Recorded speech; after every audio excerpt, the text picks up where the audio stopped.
Hello guys, good evening, how are you. आशा करता हूँ आप बेहतर होंगे। मैं विपिन सर आप लोगों के लिए एक बार फिर से आपके इस स्मार्ट स्टडी यूट्यूब चैनल पर आपका स्वागत करता हूँ। दोस्तों, जैसा कि आपको पता है कि जो हम अब 2020 में हमने अभी इसको पास्ट किया, बिताया, इसमें आपने बहुत कुछ जो है क्या खोया होगा, बहुत कुछ पाया होगा। तो अब जो नया सत्र स्टार्ट हुआ है, ठीक है, 2021, इस नए सत्र की हमारी तरफ से आप लोगों की बहुत बहुत शुभकामनाएं, ठीक है। और इसी के साथ साथ आप इस नए सत्र में, नए साल में कुछ नया करने का प्रयास करिए और अपने आप को कॉन्फिडेंट कर लीजिए, ठीक है, डिटर्मिनेंट कर लीजिए कि अब हमने 2020 में जो भी लापरवाही बरती है, अब उन सबको भूल करके नए साल से जो भी आपके पास 2-1 महीने का समय बचा है, इस टाइम में आप अपने आप को वेल कंप्लीटली तरीके से, एक अच्छे तरीके से टाइम टेबल बनाकर सुनियोजित तरीके से पढ़ाई करने का एक अपना रेगुलेशन बना लीजिए और नियमित तरीके से, एक कंटिन्यू तरीके से कम आप पर विषय को 1 से 1.5 घंटे का वक्त दीजिए और 8 घंटे या 6 से 8 घंटे पढ़ाई आप पर डे करिए, ठीक है।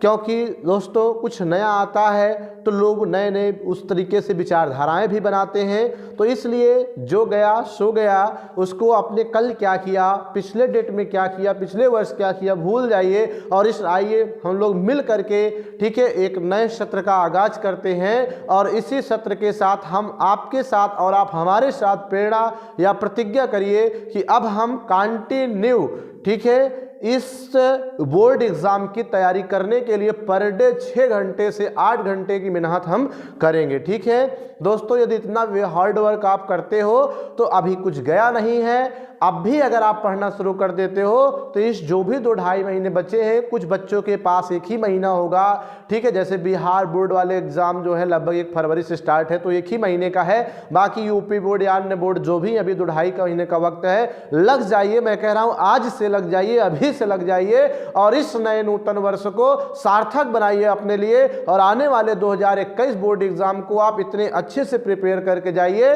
कि आपका जो रिजल्ट हो वो इतना बेहतर हो कि 90+ आए, हम लोग का भी और आप अपने साथ साथ अपने माँ बाप का भी आप नाम रोशन करें। इसी आशा के साथ हम चलते हैं इस वीडियो को स्टार्ट करने। दोस्तों, तो एक बार फिर से आप लोगों को नव वर्ष की हार्दिक शुभकामनाएं, ठीक है। तो मैं विपिन सर आप लोगों के लिए, जैसा कि पिछले वीडियो में आपने देखा होगा कि जो भी सिलेबस था अब वो लगभग कंप्लीट कर दिया है हमने, according to your syllabus, according to your chapter और अकॉर्डिंग टू योर टॉपिक्स मैंने सब कुछ पढ़ाया है, ठीक है। और उसी के अंतर्गत जो लास्ट चैप्टर हम लोग पढ़ रहे थे, जैव विविधता एवं संरक्षण अर्थात बायोडायवर्सिटी एंड इट्स कंजर्वेशन, आज हम इसी के बारे में जो कुछ इंपॉर्टेंट क्वेश्चन इस चैप्टर से उठाए जाते हैं या अभी तक पिछले सत्र में जो भी क्वेश्चन इस पार्ट से लिए गए, उठाए गए हैं, उसी क्वेश्चन की हम लोग क्या करेंगे, प्रिपरेशन करेंगे, स्टडी करेंगे यहाँ ब्लैक बोर्ड पर और देखेंगे किस तरह के क्वेश्चन आते हैं और कैसे उनका आंसर हम लिखते हैं, ठीक है। तो इस बात को यहाँ पे देखेंगे। हालांकि जो भी क्वेश्चन पढ़ोगे उसका वीडियो मैंने प्रोवाइड किया है। अब हम आपसे फीडबैक लेते हैं, देखते हैं कि मैं ब्लैक बोर्ड पे क्वेश्चन लिखता और आप किस तरह से आंसर आपके दिमाग में इस टॉपिक के बारे में पॉइंट आते हैं, ठीक है दोस्तों। तो चलिए आइए देखते हैं अपने पहले क्वेश्चन की ओर। तो हमारा जो पहला क्वेश्चन है ब्लैक बोर्ड पे दोस्तों लिखा है, जिसका नाम है जैव विविधता की विवेचना कीजिए। ये क्वेश्चन 2016 में भी आया है और 18 में भी आया है, उसके पहले भी आया है। तो आपको मैंने कहा था कि जैव विविधता इस पाठ की पहली ही हेडिंग हमने पढ़ाया था, बताया था, एक छोटा सा चैप्टर है। तो जैव विविधता बहुत रटना नहीं है, अगर थोड़ा सा भी माइंड मेकअप करें तो मैंने यहाँ पहले ही बताया था दोस्तों कि जैव मीन्स जीव, सजीव या जैविक होता है और विविधता का मतलब होता है भिन्नता। क्या होती है? भिन्नता होती है, ठीक है। तो जैसे कोई 2 जीव अगर हम ले ले, मान लीजिए मैंने ले लिया एक हाथी ले लिया और मान लीजिए एक मछली ले लिया, ठीक है। यहाँ 2 जीव मैंने क्या किया, लिया है। तो अब मैं कह रहा हूँ ये 2 जीवों में क्या है, विभिन्नता है कि नहीं है। आप खुद देखिए और बताइए कि इन दोनों में डिफरेंस है कि नहीं है। बहुत है। हाथी स्थलीय प्राणी है, मछली क्या है, जलीय प्राणी है, ये जल के बिना जीवित नहीं रह सकती है, और हाथी जो है जल में जीवित नहीं रह सकता है। ठीक है, ये जल के बिना जीवित नहीं रह सकती है और ये जल में जीवित नहीं रह सकता है। तो ये दोनों एक दूसरे से क्या है, विविध हैं, स्थल पे और ये जल में रहता है। और दूसरी चीज, हाथी का जो संरचना है, आनुवंशिक बनावट है, रंग रूप आकार संरचना है, ठीक है, बोली भाषा है, वो क्या है, मछली से एकदम भिन्न है। तो ऐसी भिन्नता को, परस्पर ऐसी भिन्नता को हम क्या कहते हैं, जैव विविधता कहते हैं। अर्थात जीवों के मध्य पाई जाने वाली आनुवंशिक विभिन्नता अर्थात रंग रूप आकार लंबाई चौड़ाई बनावट और जाति विविधता, जैसे हाथी अलग जात की है, मछली अलग जात की है, ठीक है, तो इस सारी भिन्नताओं विविधताओं को ही हम क्या कहते हैं, जैव विविधता कहते हैं। ठीक है, तो ये आपने एक बाई एग्जाम्पल के तौर पे आपको समझाने का प्रयास किया, बट परीक्षा में आता है तो आप इसे कैसे लिखेंगे, ये भी बात आपको जो है ध्यान देना है। ठीक है, तो एक बार मैं फिर से डिफाइन करना चाहूँ कि जैव माने जीव, विविधता माने भिन्नता, अर्थात जीवों के मध्य परस्पर जो खान पान, रहन सहन, बोली भाषा, चलना फिरना, बोलना, ठीक है, ये जो रंग रूप आकार लंबाई चौड़ाई में एक दूसरे से भिन्न है, ऐसी भिन्नता को ही हम क्या कहते हैं, जीव भिन्नता अर्थात जैव विविधता कहते हैं, बायोडाइवर्सिटी कहते हैं। ठीक है, और दोस्तों एक नंबर का क्वेश्चन मैंने कहा था कि who is the father of biodiversity, अर्थात बायोडाइवर्सिटी यानी जैव विविधता का जनक किसे कहा जाता है। ये क्वेश्चन भी अपने आप में बहुत इंपॉर्टेंट है। तो सबसे पहले अगर बात करें हम, तो जो फादर माना गया वो W.L. विल्सन को माना गया था। हमने बताया था कि जो जैव विविधता का जनक है, ठीक है, जैव विविधता का जनक है वो W.E. विल्सन, ठीक है, W.E. विल्सन को कहा जाता है। ठीक है, W.E. विल्सन को कहा जाता है, जैव विविधता का जनक कहा जाता है। ठीक है, W.E. विल्सन एक अमेरिकी वैज्ञानिक थे, अमेरिका के एक तरह से कीट वैज्ञानिक थे। इन्होंने ही सर्वप्रथम क्या किया था, बायोडाइवर्सिटी अर्थात जैव विविधता वर्ड का, ठीक है, प्रयोग किया, इसके बारे में और सब बातें बताई। तो इसलिए फाइनली जो देखा जाएगा तो जैव विविधता का जनक W.E. विल्सन को कहा जाएगा दोस्तों। ठीक है, हालांकि सबसे पहले जैव विविधता शब्द का प्रयोग नार्स मैकमैनस ने किया था। ठीक है, नार्स मैकमैनस, ठीक है, इनने किया था। इन दो लोगों ने क्या किया था, फर्स्ट ऑफ ऑल, सर्वप्रथम, ठीक है, सर्वप्रथम जैव विविधता शब्द का प्रयोग नार्स मैकमैनस ने ही किया था। लेकिन बाद में आए W.E. विल्सन, अमेरिका के कीट वैज्ञानिक, ठीक है, इन्होंने जैव विविधता को और बेहतर तरीके से समझाया, बताया, इसलिए इनको क्या किया गया, फादर ऑफ बायोडाइवर्सिटी माना गया, अर्थात जैव विविधता का जनक माना गया। ठीक है, तो ये एक नंबर का क्वेश्चन आपका मैंने बताया था, फिर से क्लियर करा दिया।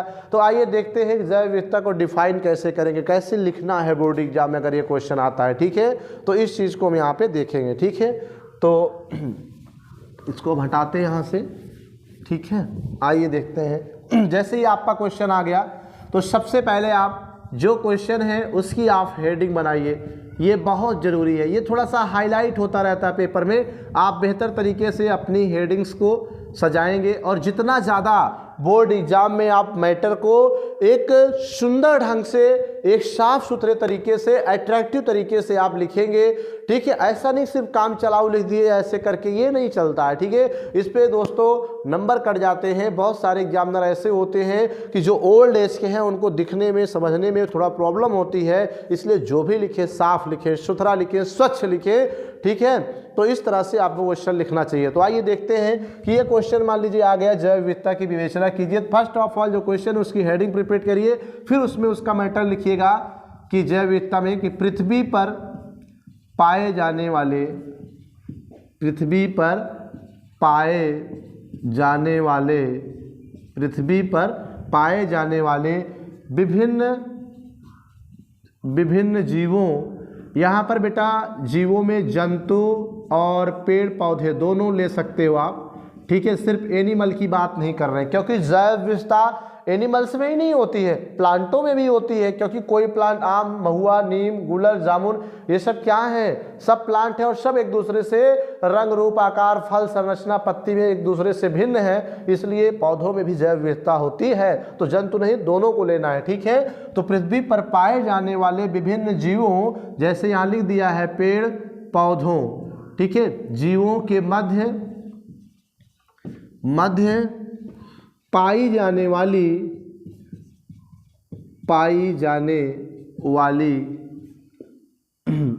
जाति विविधता,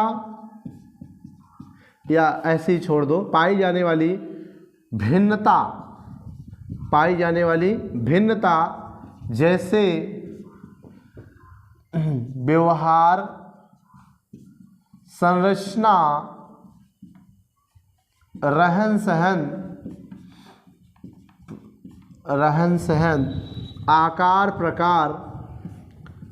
आकार प्रकार, ठीक है, बोली भाषा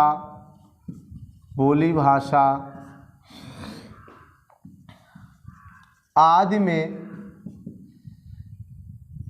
ठीक है,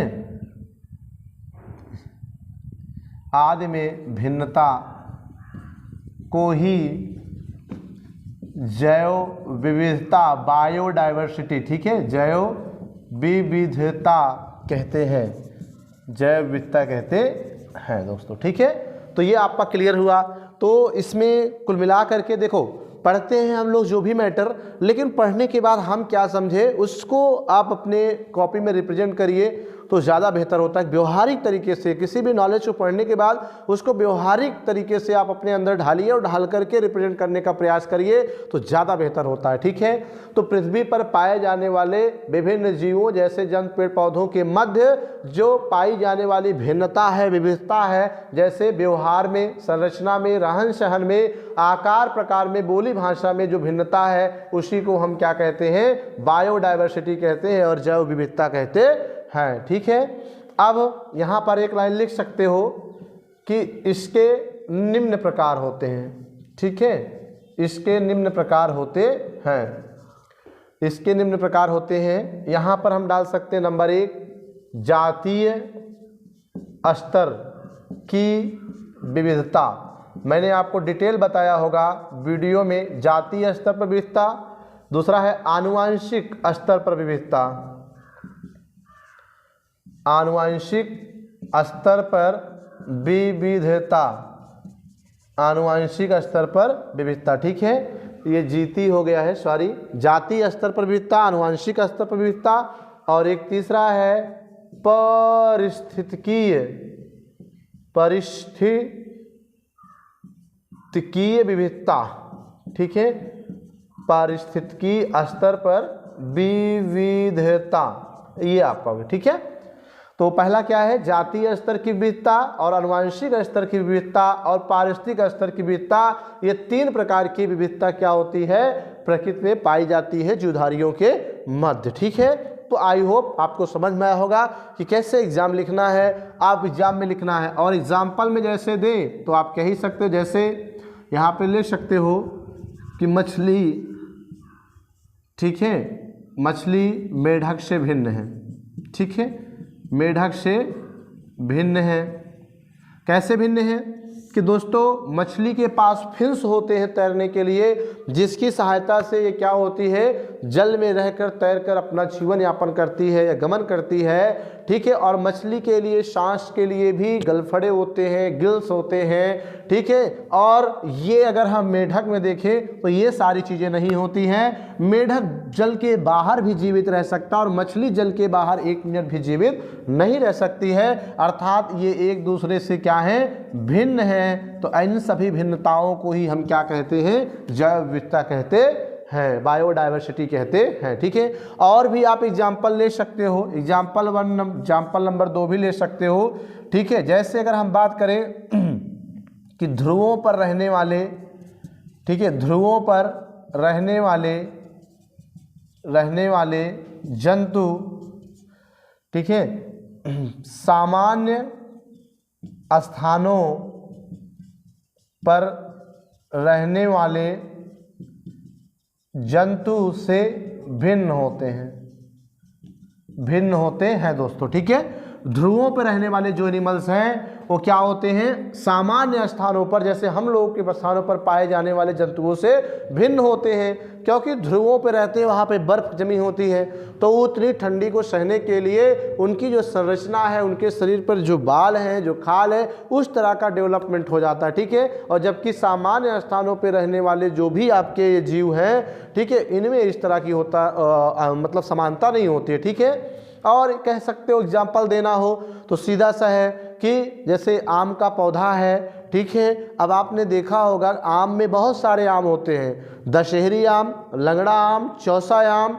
ठीक है, इस तरह से आम की लगभग 1000 प्रकार की जातियां पाई जाती हैं और सभी जातियां एक दूसरे से क्या है, भिन्न हैं। तो जब आम की ही जातियों में परस्पर इतनी भिन्नता है तो आम की भिन्नता तो अमरूद से, महुए से, नींबू से तो बहुत ज़्यादा होगी। तो बस आई होप समझ गए होंगे कि मैं क्या कहना चाहता हूँ, बायोडायवर्सिटी में क्या लिखना है। ठीक है, तो इतना आपका क्लियर हो गया। अब दूसरे क्वेश्चन पे हम लोग चलते हैं। अब विश्व पर्यावरण दिवस कब मनाया जाता है, इसका उद्देश्य क्या है। ठीक है, व्हाट आर एम किसका, आपका विश्व पर्यावरण दिवस जो हम लोग मनाते हैं, कब मनाते हैं और इसका उद्देश्य क्या है। तो दैट सिंपल यार। ठीक है, विश्व पर्यावरण दिवस 5 जून को मनाया जाता है। ठीक है, इसमें आपको हेडिंग डालने की जरूरत नहीं है, लेकिन फिर भी अगर डाल के लिखते हो तो ठीक ही रहेगा। विश्व पर्यावरण दिवस, ठीक है, विश्व पर्यावरण दिवस। तो यहां लिखेंगे कि यह दिवस प्रत्येक वर्ष, ठीक है, प्रत्येक वर्ष पूरे विश्व में, ठीक है, भारत में ही नहीं सेलिब्रेट किया जाता, पूरे विश्व में, ठीक है, पर्यावरण दिवस मनाया जाता है। क्यों? क्योंकि पर्यावरण किसी एक देश की समस्या नहीं है, किसी एक देश में देश का मुद्दा नहीं है। ठीक है, इसलिए ओवरऑल कंट्री में इसको इंटरनेशनल लेवल पर सेलिब्रेट किया जाता है। ठीक है, तो यह दिवस प्रत्येक वर्ष पूरे विश्व में 5 जून को मनाया जाता है, 5 जून को मनाया जाता है। ठीक है, आपका आंसर है, ज़्यादा लंबा क्वेश्चन नहीं है, 1 नंबर या 2 नंबर का आता है। तो दोस्तों क्लियर हो गया कि विश्व पर्यावरण दिवस कब मनाया जाता है, इसका उद्देश्य क्या है। तो विश्व पर्यावरण दिवस जो होता है ये प्रत्येक वर्ष पूरे विश्व में 5 जून को मनाया जाता है। कितने जून को मनाते हैं, 5 जून को मनाया जाता है। ठीक है गाइस, 5 जून को मनाया जाता है। ये आपका क्या हो गया, क्लियर हो गया आंसर। ठीक है, कह रहा है इसका उद्देश्य क्या है। तो उद्देश्य आप ऐसे हेडिंग करके लिख सकते हो या वैसे भी हेडिंग करके लिखेंगे ज़्यादा ठीक रहेगा। ठीक है, इसका उद्देश्य क्या है, तो आप लिखेंगे कि इसका उद्देश्य निम्नलिखित है, इस तरह से आप आंसर लिखेंगे। ठीक है, इसका उद्देश्य क्या है, निम्नलिखित है। ठीक है, निम्नलिखित है। नंबर 1 2 कारण दे दीजिए। अब आप ही बताइए कि विश्व पर्यावरण दिवस 5 जून को अगर मनाया जा रहा है तो इसका उद्देश्य क्या हो सकता है। यार सिंपल सी बात है कि इसका उद्देश्य है पर्यावरण को, ठीक है, सुरक्षित और संरक्षित रखा जाए। ठीक है, जैव विविधता को बने रहने दिया जाए और उसको बनाए रखने में अपना हम योगदान दें। ठीक है, ये 2 कुछ प्रमुख इंपॉर्टेंट और बहुत महत्वपूर्ण क्या है, उद्देश्य हैं किसके, विश्व पर्यावरण दिवस मनाए। क्योंकि दोस्तों प्रत्येक वर्ष 5 जून को भारत ही नहीं पूरे विश्व में इस दिवस को मनाया जाता है और इसी दिन पर्यावरण को संरक्षित करने के लिए एक प्रण लिया जाता है, एक प्रतिज्ञा की जाती है कि आज से हम भी पर्यावरण को सुरक्षित रखने के लिए अपना योगदान देंगे। ठीक है, और इसके अंतर्गत लोग क्या करते हैं, पेड़ों को लगाते हैं, पेड़ों को काटने से बचाते हैं। ठीक है, और भी कहीं ना कहीं पेड़ों को लगाने की जो प्रक्रिया है वृक्षारोपण कहलाती है। तो वृक्षारोपण क्रिया बहुत तेजी से, अभी हाल में ही आपकी योगी सरकार ने पिछले 5 जून को जो कोरोना काल था अगर उसको छोड़ दें, इसके पहले वाला जो 5 जून था 2019 को बड़े पैमाने पर करोड़ों की संख्या में पौधा वृक्षारोपण किया, पौधों को लगवाया। ठीक है, पूरे भारत में, ये कह लीजिए पूरे उत्तर प्रदेश में लगवाया, जिसकी वजह से एक रिकॉर्ड दर्ज हो गया गिनीज बुक में कि आज तक किसी भी देश ने, किसी भी राज्य ने इस तरह का कार्य नहीं किया, इतनी संख्या में एक ही दिन पौधों को लगाया नहीं। तो इस तरह से ये इसका उद्देश्य। ठीक है, तो आप लिख सकते हैं यहां पर उद्देश्य कि पर्यावरण को सुरक्षित बनाए रखने का संकल्प लेना, ठीक है। इसका उद्देश्य भी होता है कि सभी लोग अपने अपने जहां पे रह रहे केवल वहीं के पर्यावरण को सुरक्षित और संरक्षित बनाए रखने का संकल्प लें कि हम अपने पर्यावरण को दूषित नहीं करेंगे और पर्यावरण को नुकसान नहीं पहुंचाएंगे, ठीक है। और दूसरा जो होता है, ठीक है, वृक्षारोपण करना, ठीक है, वृक्षारोपण करना। और तीसरा जो आप कह सकते हो, वृक्षारोपण का मतलब क्या होता है दोस्तों कि वृक्ष का आरोपण करना, अर्थात वृक्ष को लगाना, पौधों का रोपण करना, ठीक है, पौधों को लगाना, ये वृक्षारोपण कहलाता है। ये भी 5 जून को ही किया जाता है। दोस्तों मैं तो कहूँगा कि हर व्यक्ति को, हर इंसान को, चाहे वो उत्तर प्रदेश का हो, चाहे इंडिया का हो और चाहे किसी जापान, रूस, चाइना का हो, पर डे आपको विश्व पर्यावरण दिवस के रूप में ही मनाया जा, मतलब पर डे विश्व पर्यावरण दिवस के रूप में ही आप कार्य करें, ठीक है। क्योंकि पर्यावरण को सिर्फ एक दिन, साल भर में सिर्फ एक दिन काम कर देने से हमारा पर्यावरण संरक्षित नहीं होता है। लेकिन इस दिवस को मनाए जाने का उद्देश्य है कि पर्यावरण को सुरक्षित रखने के लिए जो भी कार्यक्रम चलाएंगे, ठीक है, वो उस दिन लागू मतलब घोषित करेंगे, लेकिन चलेगा ये पूरे वर्ष भर चलता रहेगा, ठीक है। तो इसलिए सबको चाहिए कि पर्यावरण को संरक्षित किया जाए दोस्तों, क्योंकि जिस तरह से हमारा पर्यावरण प्रदूषित हो रहा है, जिसमें जल प्रदूषण, वायु प्रदूषण, ध्वनि प्रदूषण, मृदा प्रदूषण हो रहा है, तो यही वजह है कि हमको शुद्ध ऑक्सीजन नहीं मिल पा रही है, ठीक है। और शुद्ध तरीके से हमारी जो डेली के पर्यावरण के अंतर्गत जो हम लोग अपना जीवन यापन कर रहे हैं, उस पर्यावरण के आसपास का जो आपके आसपास का जो क्षेत्र है वो इतना दूषित है कि उससे जो हम ऑक्सीजन ले रहे हैं, उस ऑक्सीजन में इतने पॉल्यूशंस हैं कि उसकी वजह से हमको शुद्ध जल नहीं मिल पा रहा है, शुद्ध वायु नहीं मिल पा रहा है। तो ऐसी अवस्था में जब अशुद्ध वायु और अशुद्ध जल हमारे बॉडी में जाएगा तो कहीं ना कहीं हमारी कोशिकाओं का भी जो जीवन काल है वो घट जाएगा और हमारी आयु भी घट जाएगी, ठीक है। अभी आप देखे होंगे कि दिल्ली में क्या होता है ठंड के मौसम में, अभी इस बार तो कम दिख रहा है, लेकिन हर वर्ष आप देखते थे किसान को पराली जलाने के कारण लोग कहते थे। दिल्ली के आसपास हरियाणा, दिल्ली, यहाँ तक कि उत्तर प्रदेश में भी 24 घंटे ऐसे धुंध के रूप में चारों तरफ पर्यावरण में क्या था, एक धुंध बनी हुई रहती थी, जिसकी वजह से कहीं दमा रोग, खांसी रोग और श्वसन संबंधी जो रोगी थे उनको इतना प्रॉब्लम होती है कि कहीं ना कहीं उनकी जान भी जा सकती, ठीक है। इसलिए हमें चाहिए कि हम अपने पर्यावरण वातावरण को क्या करें, स्वच्छ बनाए रखें, ठीक है। तो अब ज़्यादा ना कह के हम इसके उद्देश्य पे फाइन करते हैं, ठीक है, कि इसका उद्देश्य निम्नलिखित है, पर्यावरण को सुरक्षित बनाए रखने का संकल्प लेना। ये किसका उद्देश्य है, विश्व पर्यावरण दिवस मनाने का, और वृक्षारोपण करना, और इसका उद्देश्य है जागरूकता फैलाना, ठीक है। पर्यावरण संरक्षण की जागरूकता, पर्यावरण संरक्षण की जागरूकता फैलाना, ठीक है। ये भी होना चाहिए, ये भी इसका उद्देश्य है कि 5 जून को हम क्या करते हैं, जगह जगह पूरे विश्व में, पूरे भारत में, पूरे उत्तर प्रदेश में, ठीक है, जगह जगह कार्यक्रम आयोजित करके लोगों को संबोधित करें, लोगों को जागरूक करें कि पर्यावरण हमारे लिए क्या है, एक जीवन का कार्य करता है, जीवन देने का कार्य करता है। अगर पर्यावरण दूषित हो गया तो समझ लीजिए हम लोग की आयु, हम लोग के जीवन भी क्या हो गया, खत्म हो जाएगा, और जैव विविधता भी खत्म हो जाएगी, खतरे में पड़ जाएगी। इसलिए पर्यावरण को बनाए रखने का कर्तव्य सिर्फ एक व्यक्ति का नहीं, एक देश का नहीं है, वरन संपूर्ण विश्व के समस्त लोगों का है, ठीक है। तो ये आपका हो गया पर्यावरण दिवस मनाने का उद्देश्य गाइस, ठीक है। तो ये आपका क्या हो गया, कंप्लीट हो गया, ठीक है। तो इतना इस तरह से आप इसे नोट कर सकते हैं। तो आपने नोट किया होगा। अब हम चलते हैं नेक्स्ट क्वेश्चन की ओर। जो अब आपका क्वेश्चन तीसरा होगा वो है प्राणी विहार क्या है, ठीक है। प्राणी विहार को दोस्तों सेंचुरीज के नाम से भी बोर्ड एग्जाम में पूछा जाता है और पूछा जा सकता है, या हिंदी में बोले तो प्राणी विहार ही कहते होंगे। और भारत के 2 प्राणी विहारों का नाम बताइए, ठीक है। भारत के 2 प्राणी विहारों का नाम पूछ रहा है, ठीक है, कि भारत में बनाए गए 2 प्राणी विहार का नाम भी बताना, ठीक है। तो इसको हम लिखेंगे ऐसे कि सेंचुरीज भी कहते हैं, क्या कहते हैं, सेंचुरीज भी कहते हैं, ओके, क्या कहते हैं, सेंचुरीज भी कहते हैं, ठीक है। तो ये क्या है, यह एक प्रकार का संरक्षण क्षेत्र होता है जहां पर केवल और केवल एनिमल्स को संरक्षित किया जाता है, वो भी वाइल्ड एनिमल, वन्य जीव या जो जंगल में रहने वाले, वनों में रहने वाले जंतु हैं, जीव छोड़िए जंतु को संरक्षित किया जाता है। और यहाँ पर लकड़ी काटने, पशु चराने, भैंस चराने या अन्य व्यक्तिगत स्वामित्व का अधिकार होता है, लेकिन सशर्त अनुमति होती है कि आप लकड़ी काटिए, घास काटिए, पशु चराने जाइए, लेकिन हमारे इसमें रहने वाले वन्य प्राणियों को, वन्य जीवों और जंतुओं को कोई नुकसान ना हो।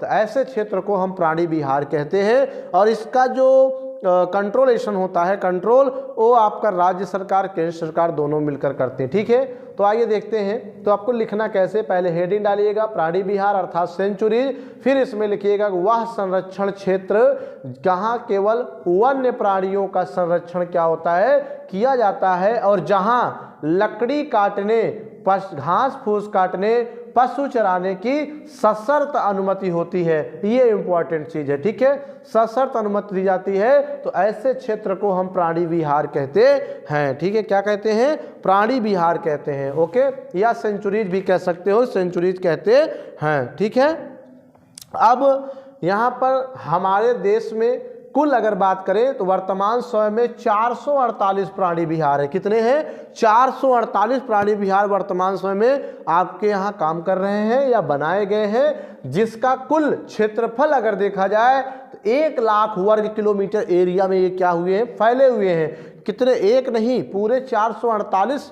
प्राणी विहार का क्षेत्र अगर हम कैलकुलेट करें तो 1 लाख वर्ग किलोमीटर में स्थित है। और जो देश के, ठीक है, भारत देश की बात करें, भारत देश के कुल भूभाग का लगभग 3% क्षेत्र होता है।